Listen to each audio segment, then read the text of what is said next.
اتنا بڑا مقام میرے آقا نے فرمایا کہ جو اپنے والدین کو محبت کی نگاہ سے دیکھ لے تو اللہ تبارک و تعالیٰ اسے ایک مقبول حج کا ثواب عطا فرماتا ہے۔ صحابہ کرام نے عرض کیا رسول اللہ اگر کوئی دن میں 70 مرتبہ دیکھے، ایک روایت میں 100 مرتبہ دیکھے، فرمایا اللہ کی رحمت بہت بڑی ہے، اتنے حج کا ثواب۔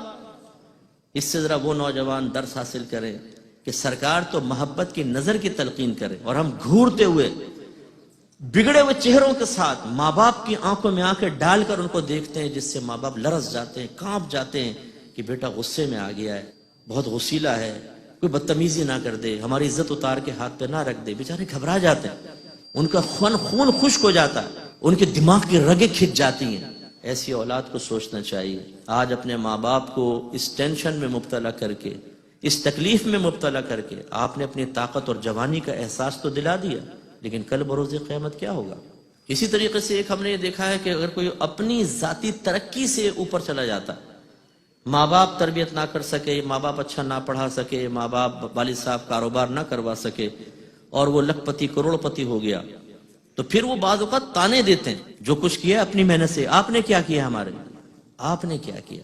ارے والدین نے آپ کو دنیا میں لانے کا وسیلہ اور ذریعہ بن کر سب کچھ کیا ہے، اگر آپ نہ ہوتے آپ دنیا میں نہ آتے۔ آپ کے والدین نے آپ کے لیے بہت ہی بڑا عمل کیا ہے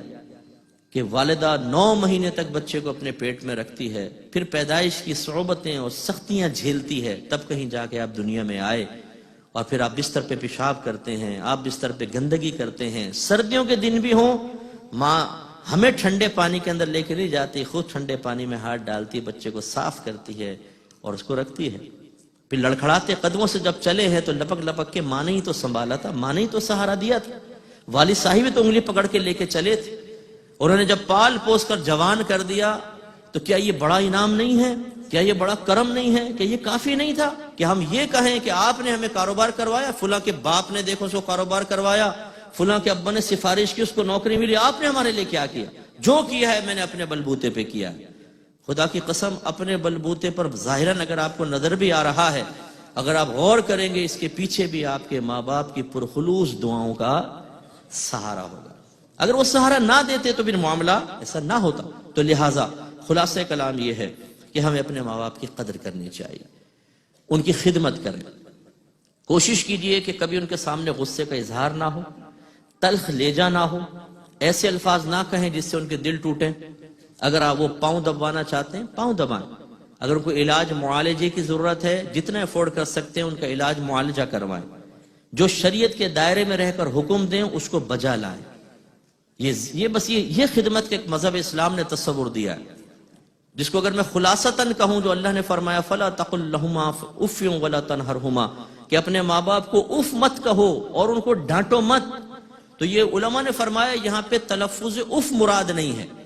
بلکہ جب اف کہتے ہیں تو اس سے اذیت اور تکلیف پہنچتی ہے، تو گویا کہ اللہ تعالیٰ یہ فرما رہا ہے کہ اپنے ماں باپ کو تکلیف نہ پہنچاؤ۔ آج کے اس درس کی برکت سے اگر آپ ایک چیز اپنا لیتے ہیں، ایک چیز میرے لیے بھی ثواب جاریہ ہوگی، مینجمنٹ کے لیے بھی ہوگی، جنہوں نے انعقاد کیا ان کے لیے بھی ہوگی انشاءاللہ، کہ آج جا کر بستر پہ لیٹ کے غور کر لیں کہ ہمارا کون سا عمل ہمارے ماں باپ کے لیے باعث اذیت و تکلیف بن رہا ہے۔ آپ کا گھورنا، آپ کی زبان، آپ کا رویہ، آپ کا پاؤں پٹکنا، دروازے زوروں سے بند کرنا، ان کی نصیحتوں کو اگنور کرنا، ایسے جملے کہنا جس سے ان کو ان کی کمزوریوں کا احساس ہو۔ اگر اللہ نے کسی وجہ سے آپ کو مقام و مرتبہ دے دیا، آپ کو بڑا منصب مل گیا، پیسہ مل گیا، تو اپنے ماں باپ کو حقارت کی نگاہ سے دیکھنا، جس کا خود ان کو بھی احساس ہو جائے کہ اب بیٹے کی نگاہیں بدل چکی ہیں۔ بیوی کی اس طرح فیور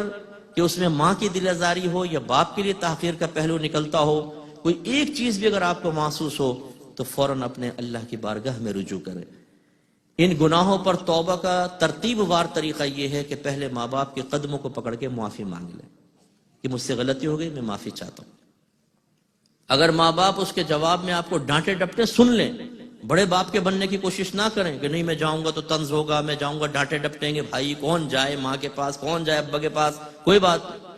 سن لیں، اور اس کے بعد پھر خالصتاً اللہ تعالیٰ کی بارگاہ میں توبہ کریں اور صرف توبہ کرنا کافی نہیں ہوتا، بلکہ مطلوب شرع حقیقتاً توبہ کے بعد اس پر استقامت ہے. پھر اس کے بعد ساری زندگی ایسا نہ ہو کہ ہماری زبان سے کچھ کلمات نکلے، برا نکلے. اور انشاءاللہ جب آپ ایسا کریں گے دعاؤں کے مستحق ہوں گے، اور انشاءاللہ دنیا اور آخرت میں بڑی ترقی پائیں گے.